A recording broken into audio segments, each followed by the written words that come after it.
building, and we want to now speak to him. Thank you so much for joining us here on the show, Senator. So let's talk about this visit. What is your assessment of this visit? It is really like more about the 10th visit, really, by Deputy President William Ruto to the region since 2013.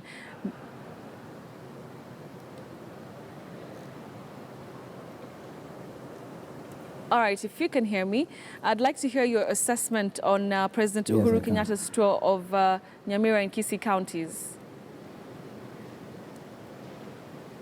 Good morning.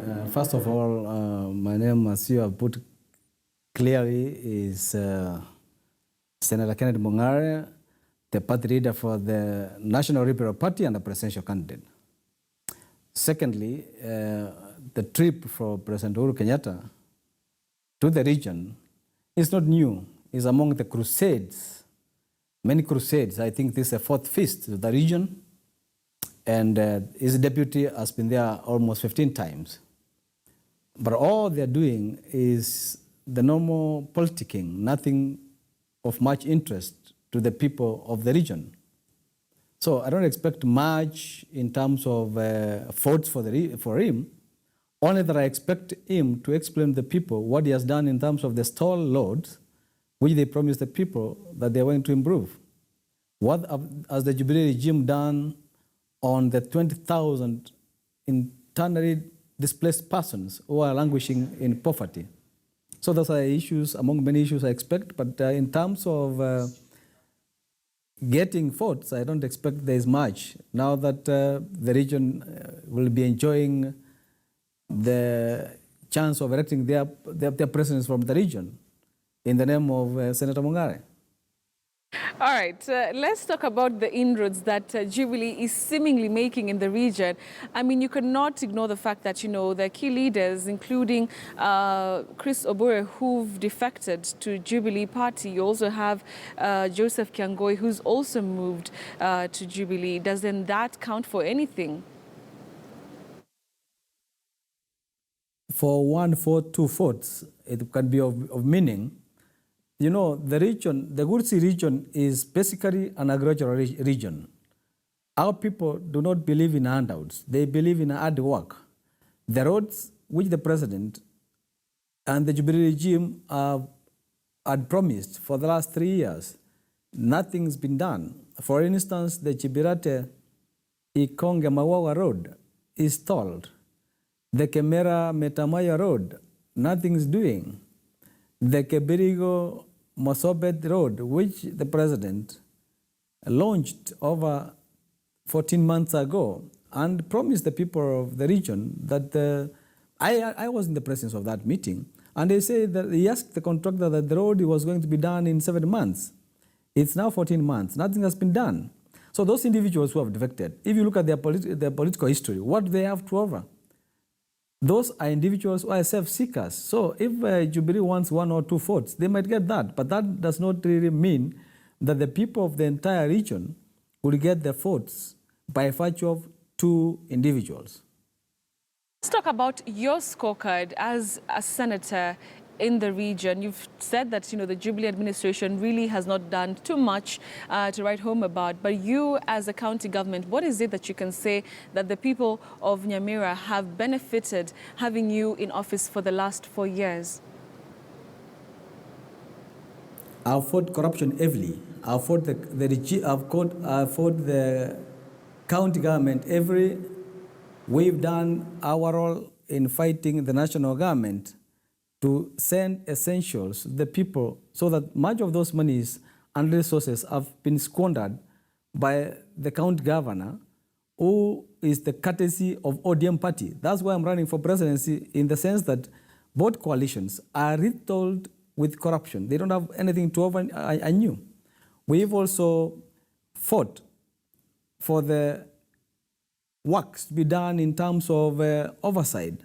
In the county assemblies, we've pushed the ability of the county assemblies to move higher than what they were doing. In the first 1 or 2, 3 years, they were in bed with the governor. But because of my work as a senator, I've persuaded them to follow the law effectively. In the 2013-2014 budgetary allocation, I sit in the Public Accounts Committee. We surcharged the county government of Nyamira 63 million shillings, which was squandered. Equally, the County Assembly, through my role as a senator and as a member of the Public Accounts Committee, we also surcharged those MCAs to the tune of 90 million, whereby almost 60 million is to be recovered by the time we get to June. So for the effective role as a senator, I've done that effectively.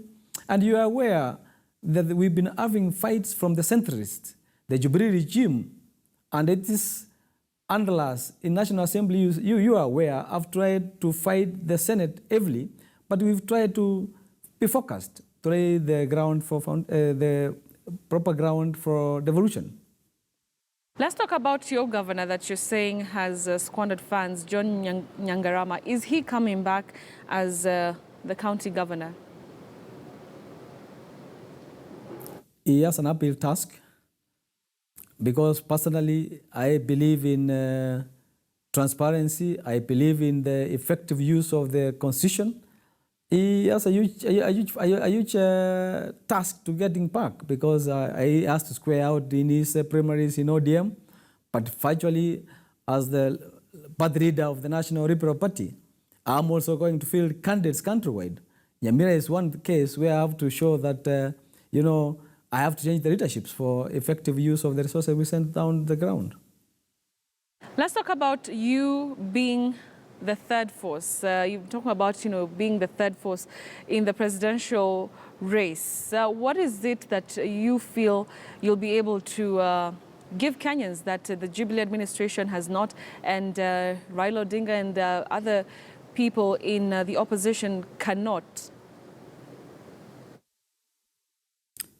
The Jubilee regime and the opposition are like Siamese twins conjoined to the hip in terms of corruption. Remember, if I have to refresh your memory, this country, 53 years down the road, the government or successive governments cannot afford to give its people water, a meal a day. 60% of the Kenyan people sleep hungry up to 4 days. Look at what this government is telling people. They are talking about huge projects, SGR. The SGR, which runs almost over 600 kilometers from Mombasa to Nairobi, underneath, what happens underneath? People who can't have water, people who can't access a meal a day, those hyper projects which are done and riddled with corruption do not affect the common man. I'll be giving the Kenyan people the basic needs. One of my manifesto number one is basic needs: food, water, housing, and medication. Those are issues I have to address when I'm elected president.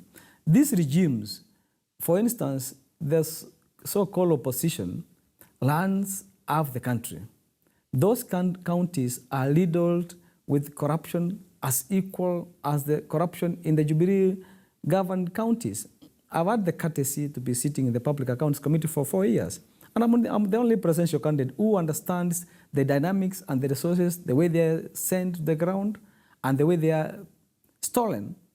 And even the national government, which chides governors that they have given them 1 trillion shillings, which is a big lie.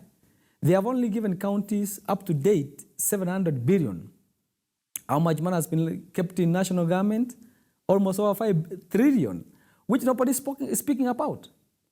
I get surprised when the president runs chiding governors, whereas he cannot account for the 4 trillion shillings in the national government, considering the fact that most functions have been devolved. Thank you very much. Kennedy Mong'are, he is Senator for Nyamira County, talking to